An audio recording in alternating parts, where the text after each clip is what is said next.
The best thing I ate in Vietnam was, believe it or not, Japanese. Now I know what you're thinking. You're thinking, Seth, did you hit your head on a tiny plastic stool after too many Bia Saigon? And look, that's a fair question, but the answer is no. I went to Ho Chi Minh City, a place practically overflowing with some of the planet's most incredible food. Phao that could cure the common cold banh mi that makes you question every other sandwich you've ever had. And I ended up face to face with a culinary creation so wonderfully bizarre, it felt like a fever dream. Imagine this scene. It's Tuesday, October 28th, 2025. The air in Saigon is thick and electric, a humid blanket woven with the smells of grilled pork jasmine, the faint sweet scent of rain that just passed. Mopeds zip by like a school of metallic fish, their horns a constant, friendly beep-beep chorus. I'm wandering through a maze of alleys in District 1. Every corner promises a new adventure, or at the very least, a really good bowl of noodles. The neon signs hum, casting a colorful glow on the bustling street, reflecting off puddles and the shiny helmets of passing drivers. And then I saw it. Tucked between a stall selling sugarcane juice pyramids of colorful sweet soups was a cart. It wasn't just any cart. This one had a special cast iron pan, one with dozens of little hemispherical molds. It was a takoyaki grill. For those not in the know, that's a classic Japanese street food, little balls of batter filled with octopus. Finding one here felt like seeing a polar bear in the Sahara, or finding a decent parking spot in Midtown Manhattan. It was so out of place, so wonderfully strange, that I was drawn to it like a moth to a very confusing, delicious-smelling flame. My brain did a little flip. Was this a mirage? A culinary prank? I half expected someone to jump out from behind a potted plant with a hidden camera shouting, "Gotcha!" But no, this was real. The vendor was calmly, methodically pouring batter, dropping in fillings and expertly flipping the little spheres with two metal picks. The scene was utterly Japanese in its precision, yet completely Vietnamese in its context. So, I sidled up to the cart, my curiosity now at DEFCON 1. I pointed at the sizzling spheres, gave the vendor my best "what is that glorious magic? Look," and he just smiled. He pointed to a small handwritten sign that said, "Banh mi takoyaki." My mind, already reeling, did another backflip. Banh mi, takoyaki. Two words that belong in the same sentence about as much as ketchup and ice cream. It's like hearing about a spaghetti taco or a sushi burger. It sounds like something you'd invent on a dare, not something you'd build a business around. My skepticism was high, but my hunger, and my need to understand, was higher. The origin story, as I pieced it together through a combination of pointing, smiling, and the universal language of food, was beautifully simple. The base concept is pure Osaka, a savory wheat flour batter cooked in a special molded pan. That's the takoyaki part. The vessel, the technique, the very soul of the spherical snack. But the twist, oh, the twist is pure Saigon. Instead of the traditional filling of diced octopus, or taco, this genius of the streets had decided to stuff it with the heart and soul of a classic Vietnamese sandwich. We're talking tiny bits of savory grilled pork, a smear of rich pâté, and finely chopped Vietnamese herbs. This wasn't just a simple substitution, it was a complete reimagining. It was a culinary mashup of epic proportions. The traditional toppings were there, a drizzle of Japanese mayonnaise and a dark, sweet takoyaki sauce, but he also had a little bowl of pickled daikon and carrots, and a shaker full of what looked suspiciously like pork floss. He had essentially deconstructed a banh mi sandwich and reconstructed it into a bite-sized, piping hot Japanese snack ball. It was audacious. It was brilliant. It was absolutely insane. I watched, mesmerized, as he finished my order. With a flick of his wrist, he plated 6 of these golden brown orbs in a little paper boat. He then proceeded to paint them with stripes of mayo and dark sauce, creating a little Jackson Pollock masterpiece. A generous sprinkle of bright green onion, a pinch of the pork floss, and a final, ethereal dusting of bonito flakes, the paper-thin dried fish that seems to dance in the heat, completed the dish. It was a work of art, A weird, confusing, and possibly life-changing work of art that I was about to put in my mouth. I stood there on that Saigon sidewalk, holding a paper boat of what could either be the best or worst decision of my trip. The little spheres steamed gently, the bonito flakes waving at me like tiny, fishy ghosts. The aroma was the first thing that hit me, and it was a delightful mess. It was the savory, slightly sweet smell of the takoyaki sauce, mixed with the creamy tang of Japanese mayo.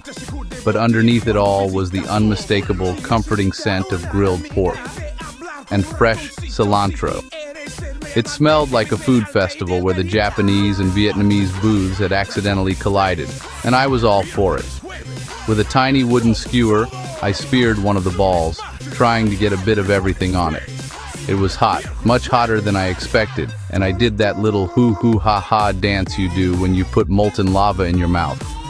But once the initial searing heat subsided, the flavors started to unfold. The first taste was the creamy, tangy mayonnaise and the sweet, smoky sauce. That part was familiar, classic takoyaki. The texture was incredible, a perfect contrast between the crunchy outside and the soft, pillowy inside. Then the filling hit. It wasn't octopus. It was the rich, savory flavor of grilled pork, the earthy depth of the pâté, and a bright, herbaceous kick from the cilantro and green onion. My brain was getting serious whiplash. My taste buds were screaming Japan, while my olfactory system was shouting Vietnam. The pork floss added a touch of salty sweet crunch, and the dancing bonita flakes provided a whisper of the sea, a nod to the snack's oceanic origins. It was a roller coaster of a bite. You get the crispy shell, then the soft, creamy batter, and just when you think you know what's happening, you're hit with the unmistakable taste of a Vietnamese sandwich.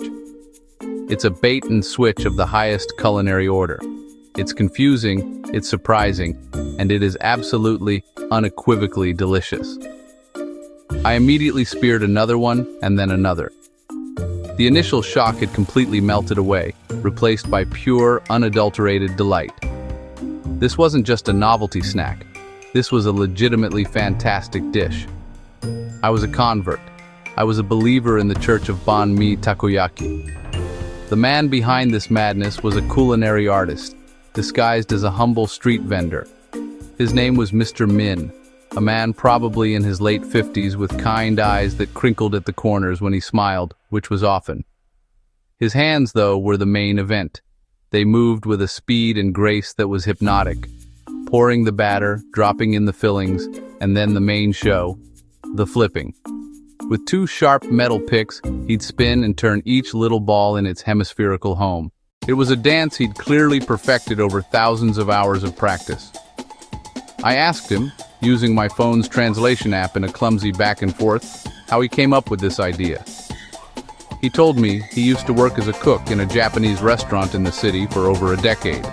He fell in love with the precision and the unique flavors of Japanese cuisine, especially the street food culture of Osaka. He learned the art of takoyaki from a Japanese chef who taught him that the secret was in the batter and the constant, gentle turning. He mastered the traditional form, serving octopus-filled takoyaki for years from his own small cart, building a loyal following. But one day, he told me, he was eating a banh mi for his lunch while standing at his cart, and an idea struck him. Why not combine his two loves? Why not put the flavors of his home, the tastes he grew up with, inside the Japanese snack he had perfected? His friends thought he was crazy. Pork in a takoyaki? Pâté? Are you serious? They'd ask. But Mr. Min was a man of vision. He knew the textures would work. The crispy shell, the creamy interior, and he believed the flavors of a banh mi were universal enough to be loved in any form. So he experimented. He tried different cuts of pork, fine-tuned the amount of pâté, and figured out the perfect blend of herbs to chop into the batter. It took months of trial and error, of feeding his creations to skeptical family members until he landed on the perfect recipe. When he finally put banh mi takoyaki on his sign, people were hesitant at first, but one bite was all it took. A tale of two cities. At first glance, putting Vietnamese sandwich fillings into a Japanese snack ball seems like an act of culinary anarchy. It's like putting pineapple on pizza, but on an international scale. But when you stop and think about it, the fusion of Japanese and Vietnamese cuisines isn't just a modern gimmick, it's a story that makes a surprising amount of sense. Both cultures share a deep appreciation for balance, for the careful interplay of sweet, sour, salty, savory.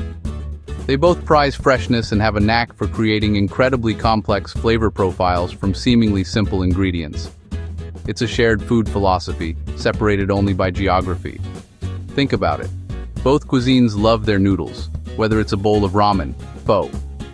Both have a deep love for rice, using it as the foundation for countless dishes. They both utilize pickling to add a bright, acidic counterpoint to rich flavors. Think of Japanese gari next to sushi, pickled daikon, pickled carrots in banh mi. There's a common thread of texture too, a love for the interplay between soft and crunchy, crisp and tender. The elements are all there, just waiting for a creative mind like Mr. Min to connect the dots. So when you put the savory, herbaceous, slightly funky flavors of a banh mi inside the crispy, creamy vessel of a takoyaki, you're not really clashing cultures. You're highlighting their shared strengths. The takoyaki ball acts as the perfect delivery system, a warm, savory donut hole that replaces the crusty baguette. Section 6. The secret ingredient is history. The connection between Vietnam and Japan isn't just a recent foodie invention, it has roots that go back centuries. Long before Mr. Min fired up his takoyaki grill, Japanese traders and merchants were a common sight in Vietnam. In the 17th century, the Vietnamese port city of Hoi An was a bustling hub of international trade, and it even had a Japanese settlement, complete with its own distinct neighborhood. You can still walk across the iconic Japanese bridge in Hoi An today, a beautiful, covered bridge built by the Japanese community to connect with the Chinese Quarter across the water. This historical link created a subtle but lasting exchange of culture and, of course, food. While the Japanese community eventually dwindled, their influence lingered. Some historians suggest that certain Vietnamese noodle dishes may have been influenced by early Japanese noodle soups. The idea of cultural exchange isn't new here, it's woven into the very fabric of the country. So, when you see a modern fusion like banh mi takoyaki, it feels less like a random collision, and more like the continuation of a conversation that started 400 years ago. It's a modern echo of an old friendship. Fast forward to the 21st century, Japan is one of Vietnam's biggest investors and trading partners. This has led to a new wave of cultural exchange, and most importantly for our story, food becoming incredibly popular in Vietnam's major cities. Section 7. Hunting for fusion gold in Ho Chi Minh City. If you want to find this particular brand of culinary magic, you need to dive into the heart of Ho Chi Minh City, specifically District 1. This isn't the kind of thing you'll find in a fancy sit-down restaurant with white tablecloths and an extensive wine list. No, this is food for the people, served on the street where it belongs. Mr. Min's legendary cart is usually parked in a bustling alleyway off of Nguyen Tri Street. Nguyen Tri Street sign and shop's nighttime street food crowd. You have to keep your eyes peeled. The street food landscape here is fluid. Carts can move. A spot that was serving noodles one night might be selling sweet desserts the next. The best way to find it is to just wander. Follow the crowds, follow the smells, and look for that distinctive cast iron pan with the little spherical molds. When you see a vendor expertly flipping golden brown balls with a rhythmic clack clack clack of his metal picks, you know you're in the right place. Don't be shy. Just point, smile, and order, and prepare for the unexpected. Mr. Min's cart is not the only place you might find this kind of creative fusion, though he is a pioneer. As the banh mi takoyaki has grown in popularity, a few other vendors have started to pop up, each putting their own little spin on the concept. So, let's break it down. Is the idea of banh mi takoyaki completely insane?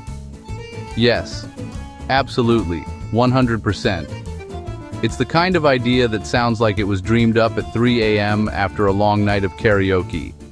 It's a culinary Frankenstein's monster stitched together from two completely different worlds. On paper, it makes no sense. It defies logic. It's a dish that seems destined for a bizarre foods montage, a quirky novelty that you try once for the story and never again. That's what I thought anyway, as I stood there staring at the menu. But here's the thing about delicious food. It doesn't care about logic. It doesn't care about what's supposed to go together. All that matters is what happens when you take that first bite. And the first bite of banh mi takoyaki is a revelation. The shock quickly gives way to a deep, profound sense of, oh, I get it now. The textures and flavors don't clash, they dance. The creamy, savory, herby goodness of the banh mi filling finds a perfect home inside the crispy, gooey takoyaki shell. It's a match made in street food heaven. This isn't just a gimmick. A gimmick is when you put gold leaf on a donut. It adds nothing to the flavor, it's just for show. It enhances both originals. It makes you appreciate the versatility of the takoyaki form, and it gives you a whole new way to experience the beloved flavors of a banh mi. It's a dish that is both deeply respectful of its origins and wonderfully, audaciously creative. Ultimately, the verdict is simple. It's brilliant. It's a must-try for anyone visiting Ho Chi Minh City. It represents the best of street food culture, the creativity, the accessibility, and the pure, unadulterated joy of discovering something new and delicious. It's a reminder that the best food experiences often happen when you least expect them, standing on a busy sidewalk, eating out of a paper boat. My initial shock at finding Japanese food in Vietnam was completely transformed into delight. It wasn't just good, it was one of the most memorable things I ate on my entire trip.